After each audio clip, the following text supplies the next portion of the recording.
Hey guys, I hope आप सब ठीक होंगे। तो एपिसोड 5 में हमने देखा था कि डोहुन छा रीजन को किस करने के लिए उसके करीब आता है और रीजन भी अपनी आंखें बंद कर लेती है। अब हम आगे देखेंगे। अगर आपको मेरी वीडियोस अच्छी लगती हैं तो लाइक और शेयर करना और हाँ, कमेंट कर ज़रूर बताना। और ऐसी ही नई नई लेटेस्ट वीडियोस देखने के लिए हमारे चैनल को सब्सक्राइब भी कर देना। एपिसोड 6 में हम देखते हैं कि डोहुन बिल्कुल रीजन को किस करने ही वाला था, पर वो अचानक से पीछे हो जाता है। तो रीजन गुस्से से उसकी कॉलर पकड़ लेती है। डोहुन कहता है, मुझे माफ़ करना, मैं बस कुछ चेक करना चाहता था। तुम जानती हो कि मैं अपना दिल बहुत सारी पर्सनैलिटीज़ के साथ बांटता हूँ। मैं बस थोड़े टाइम के लिए कंफ्यूज हो गया था। रीजन कहती है, तुम रुक क्यों गए?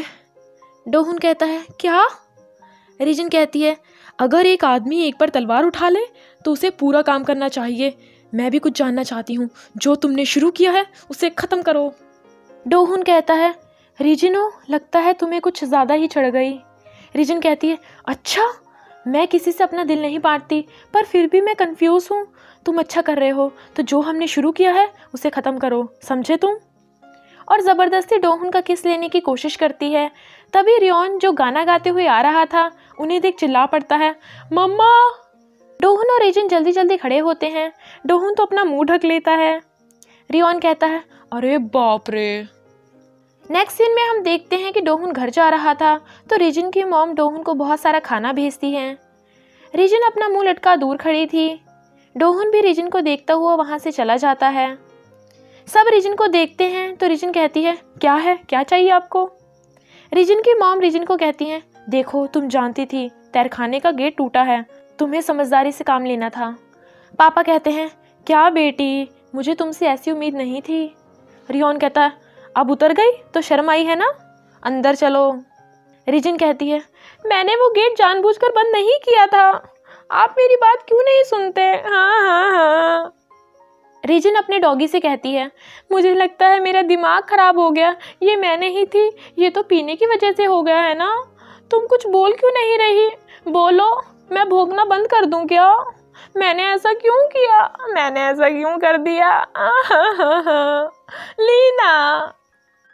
डोहुन को बार बार वही सीन याद आते हैं और वो स्माइल भी करता है।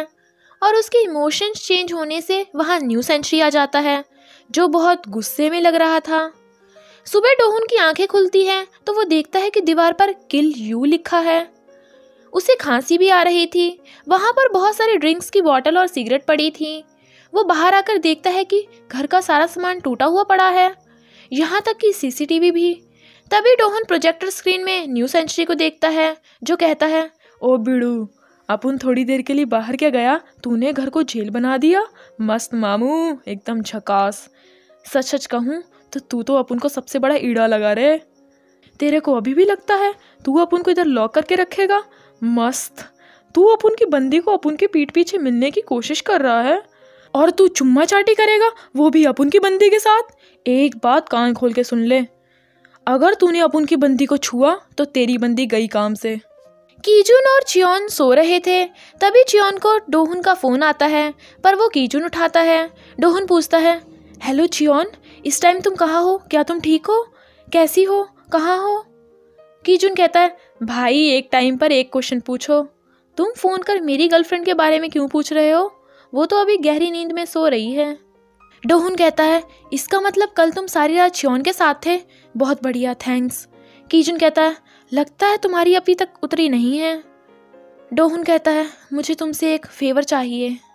चियोन के पूछने पर कीजुन बताता है कि डोहुन ने मुझे कहा कि मैं तुम्हारे साथ रहूं और तुम्हें प्रोटेक्ट करूं। ये सुन के मुझे तो रोना ही आ गया। डोहुन कहता है, कीजुन चियोन के साथ है, यानी चियोन सेफ है। तभी न्यू सेंचुरी कहता है, क्यों रे बिड़ू, बुखला गया क्या? सिर्फ 10 मिनट में ही तेरी बंदी सेफ है या नहीं उसकी चिंता हो रही है। उसके सेफ होने के बावजूद तेरी फट क्यों रही है? क्या सोच रहा है मामू? नरक जैसा लग रहा है ना? अगर इस झमेले में तेरे को पढ़ना नहीं तो तू अपन की वार्निंग याद रखना। हम दोनों के बीच के पीस एग्रीमेंट का सबसे पहला रूल यही है, ये खोपड़ी में डाल ले। डोहुन गुस्से से कहता है, तेरी तो न्यू सेंचुरी, तू गया काम से, और प्रोजेक्टर स्क्रीन को गिरा देता है। चीफान डोहुन को शांत करते हैं। डोहुन कहता है, चीफान, मैं सोच रहा हूँ क्यों ना एक खेल खेला जाए। रीजन बार बार उसी सीन को याद कर एम्बेरस फील करती है। तभी उसे डॉक्टर पार्क का फ़ोन आता है जो कहते हैं इसी टाइम हॉस्पिटल में उसैन बोल्ट की तरह भागती हुई आओ। समझ गई अभी की अभी। रीजन कहती है हाँ मैं समझ गई।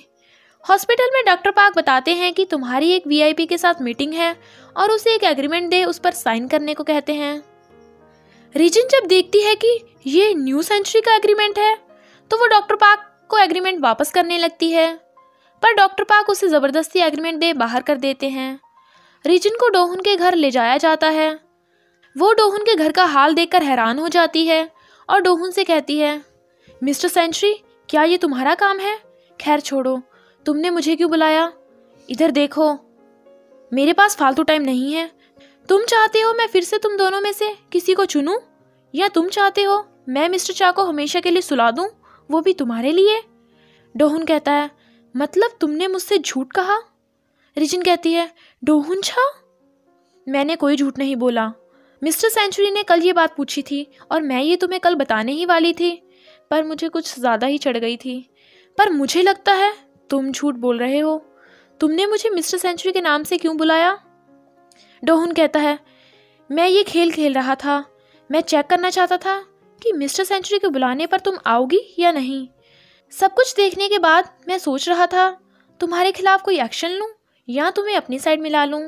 रीजन कहती है ऐसा है क्या? तो तुम मुझे आजमा रहे थे। डोहुन कहता है जैसा मैंने सोचा था तुम दोनों उससे ज़्यादा करीब हो। सेंचुरी की तुम्हारे लिए जो फीलिंग्स हैं वो जेन्युइन हैं और तुम्हारी भी उसके लिए फीलिंग्स जेन्युइन हैं। तुम दोनों मुझे साथ में मिलकर सुलाने की कोशिश कर सकते हो। ये बहुत खतरनाक है। मुझे इससे बचने का रास्ता मिल गया। मैं चाहता हूँ कि तुम मेरी साइड में आ जाओ। न्यू सेंचुरी वाला प्रपोजल अगर मैं तुम्हारे सामने रखूँ तो क्या कहोगी? उसके करीब जाकर पूछता है सुनो रीजनो, क्या तुम मेरी पर्सनल डॉक्टर बनोगी? रीजन कहती है मैं यहाँ प्रॉब्लम सुलझाने आई थी, पढ़ाने नहीं। मैं इतनी प्रोफेशनल नहीं हूँ। मैंने कभी डीआईडी पेशेंट्स का ट्रीटमेंट नहीं किया। डोहुन कहता है माना तुम प्रोफेशनल नहीं, पर मेरे ट्रीटमेंट के लिए तुमसे बेहतर कोई नहीं। आज तक सेंचुरी ने किसी भी डॉक्टर के साथ कॉपरेट नहीं किया। वो बस तुम्हारी ही सुनता है। तुम सेंचुरी को कन्विंस कर सकती हो, वो भी सिर्फ 3 महीने तक। उसके बाद मैं अमेरिका वापस जाकर अपना ट्रीटमेंट चालू करूँगा, क्योंकि मुझ पर इन 3 महीनों में इम्पॉर्टेंट रिस्पॉन्सिबिलिटी है। तब तक तुम मेरा सेंचुरी से पीछे छुड़वा दो। अगर तुम नहीं भी कर पाई तब भी मुझे बुरा नहीं लगेगा। रीजन कहती है आखिर तुम दोनों मुझसे चाहते क्या हो? क्या ये कोई गेम है और मैं कोई प्रो गेमर हूँ? तुम दोनों एक दूसरे से पीछा क्यों छुड़वाना चाहते हो? मैं इसके लिए मना करती हूँ। डोहुन कहता है मैं ये नहीं सुनना चाहता। रीजन कहती है सब कुछ तुम्हारे हिसाब से नहीं होगा। मैं फिर भी मना ही करूँगी और करती रहूँगी। डोहुन डायरेक्टर्स को फ़ोन कर रीजन को जॉब से निकलवा देता है और कहता है अब तुम्हारे पास एक नई जॉब का ऑफ़र है, सुनना चाहोगी? बदले में तुम्हें उम्मीद से ज़्यादा मिलेगा। छियोन जो डोहुन से मिलने आई थी, रीजन को डोहुन के घर से बाहर निकलते देख लेती है। चीफान डोहुन से कहता है क्या आपको ऐसा नहीं लगता डॉक्टरों को पास रखना खतरनाक हो सकता है? डोहुन कहता है मैं बस उसे न्यू सेंचुरी से बचा रहा हूँ। मैं उसके करीब नहीं जाऊँगा और ना ही उसके बारे में कुछ फीलिंग्स रखूँगा। मैं कॉन्ट्रैक्ट के खिलाफ नहीं जाऊँगा। चीफान कहते हैं लेकिन मैनेजर छियोन खतरे में हो सकती हैं। डोहुन कहता है कीजुन छियोन का ध्यान रखेगा, लेकिन रीजनो बहुत अलग है। अगर मैं रीजन को दूर भी रखूँ तो न्यू सेंचुरी उसे ढूंढ ही लेगा। इसलिए मेरी और उन दोनों की सुरक्षा के लिए रीजन को पास रखना ही होगा। छियोन के फ़ोन पर डोहुन बताता है कि मैं घर पर नहीं हूँ, तो छियोन कहती है तुम मुझे झूठ क्यों बोल रहे हो? मैंने अभी एक लड़की को तुम्हारे घर से बाहर निकलते देखा है। छियोन डोहुन को कहती है क्या मेरी कीजुन से एंगेजमेंट की वजह से तुम ये अजीब हरकतें कर रहे हो? फ़ोन ना उठाना, झूठ बोलना। मैं तो तुम्हारा फर्स्ट लव हूँ ना? डोहुन कहता है हाँ तुम मेरा फर्स्ट लव थी, पर जब मुझे पता चला तुम कीजुन में इंटरेस्टेड हो तो मैंने तुम्हें जाने दिया, और अब मुझे इससे कोई फ़र्क नहीं पड़ता। तुम मेरे साथ रहना नहीं चाहती, मुझे छोड़ना नहीं चाहती, क्योंकि तुम एक रखैल के बेटे के साथ शादी नहीं करना चाहती, इसलिए बेहतर होगा मुझसे दूर रहो। छियोन बोलती है तुम तो ऐसी हरकतें कर रहे हो जैसे दूध के धुले हो। तुम अपनी 20 साल की दोस्ती एक लड़की के लिए तोड़ रहे हो। डोहुन कहता है कीजुन को छोड़कर मेरे साथ आ सकती हो? नहीं ना? तो मेरे सामने ये नाटक बंद करो, समझी तुम? फिर वो बाहर से छियोन को रोते देख चला जाता है। डॉक्टर सुक रीजन को बताते हैं कि तुम्हें जॉब से नहीं निकाला, बस 3 महीने की छुट्टी दी है। रीजन कहती है ये तो गलत है, एक सेल्फिश इंसान मेरी लाइफ से खेलना चाहता है। हमारे डायरेक्टर्स उसकी बात मान ही क्यों रहे हैं? क्या वो किसी राजा का बेटा है या किसी रियासत का दूसरा प्रिंस? डॉक्टर सुक कहते हैं दूसरा नहीं, तीसरा सिंगजिन कंपनी का वारिस है। फिलहाल आइड एंटरटेनमेंट का वाइस प्रेसिडेंट है वो। और सिंगजिन कंपनी ने हमारे हॉस्पिटल के लिए बहुत कुछ किया है, बहुत एहसान है हम पर उनके। हाँ, एक रास्ता है, या तो तुम डोहुन के पर्सनल डॉक्टर बन जाओ या हॉपकिंस यूनिवर्सिटी में जाकर पढ़ाई करो। और हाँ, डोहुन को इतना मत कोसो, वो बिना किसी वजह के ऐसे बिहेव नहीं करेगा कि सिर्फ उसे खुद की ही पड़ी है। अगर उसकी वजह से कुछ भी होता है तो उसकी जिम्मेदारी वो खुद उठाता है। उसे बहुत बुरा लगता है इस बात पर कि उसकी वजह से आसपास के लोगों को दर्द सहना पड़ा। रीजन भी डोहुन के बारे में सोच रही थी। इधर रियोन अपना मिस्ट्री नॉवल लिखने में बिजी था जो डोहुन छा की ही लाइफ पर बेस है। योंगपियो यून से कहता है वो सियोन का बच्चा, पता नहीं लड़का है या लड़की, पर उसे जल्द ही ढूंढना होगा। रियोन जब विंडो से देखता है कि एक लड़की बाल आगे कर आ रही है तो वो डर जाता है और फिर झांक कर देखता है तो वो वहाँ नहीं थी और रोता हुआ कहता है वो गायब हो गई। ऐसा लगता है मैंने बहुत जनों को मारा है, मुझे वो कहानियाँ लिखना बंद कर देना चाहिए।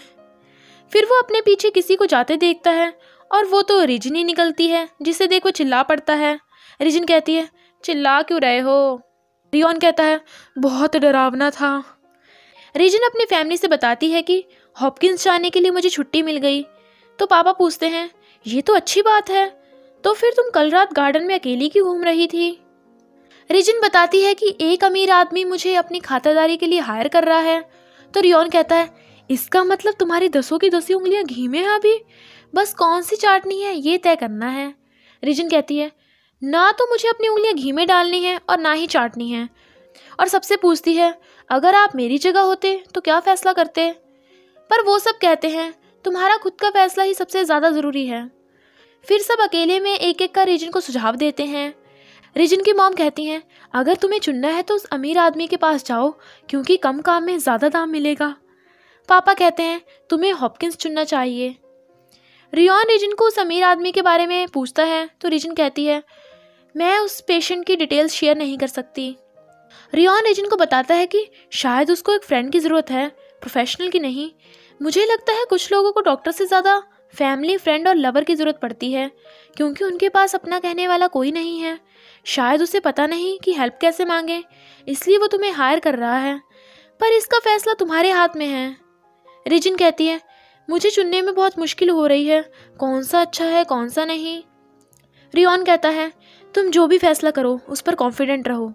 अगर तुम्हें लगे कि तुम्हारा फैसला गलत है तो मैं तुम्हारे साथ हमेशा खड़ा हूँ ताकि तुम हर मुसीबत से आसानी से निकल सको।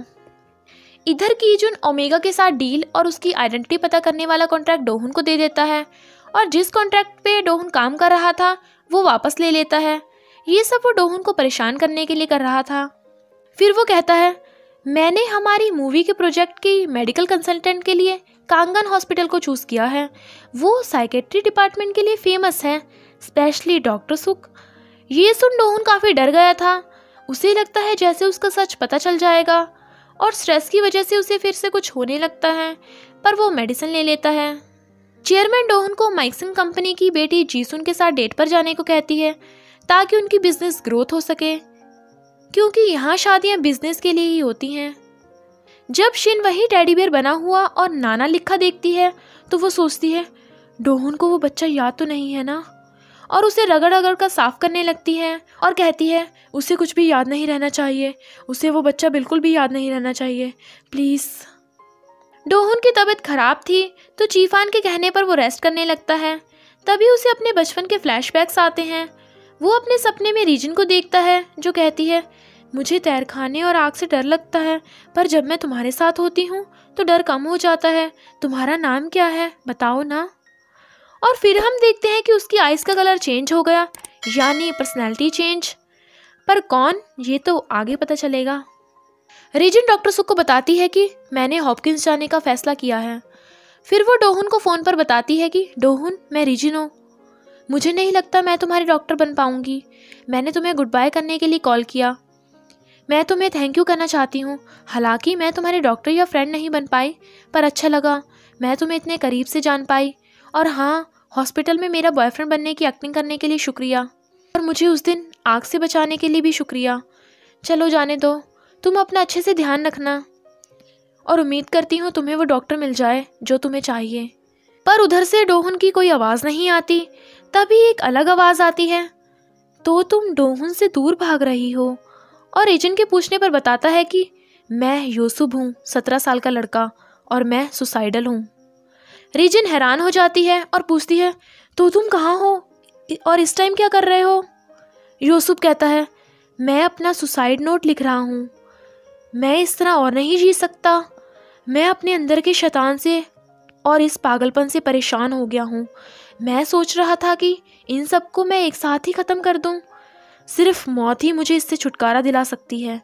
इस आसमान में मेरी ग्रेव बनेगी। रीजन कहती है, रुक जाओ, देखो तुम सुसाइड नोट इसलिए लिख रहे हो क्योंकि तुम कुछ कहना चाहते हो। मैं तुम्हारी बात सुनूंगी, मैं अभी वहाँ आती हूँ। तुम बताओ कि तुम हो कहाँ? यूसुफ कहता है, अगर तुम मुझे 1 घंटे में ढूंढ लो तो तुम मुझे रोक सकती हो। अगर 1 सेकंड की भी देरी हुई तो मैं गया हमेशा हमेशा के लिए। बाय। रीजन उसे फ़ोन काटने पर रोकती है, पर वो फ़ोन काट देता है। रीजन बहुत परेशान हो जाती है और ये एपिसोड यहीं पर एंड हो जाता है। क्या रीजन यूसुफ को सुसाइड करने से रोक पाएगी? ये जानने के लिए नेक्स्ट एपिसोड का वेट करना।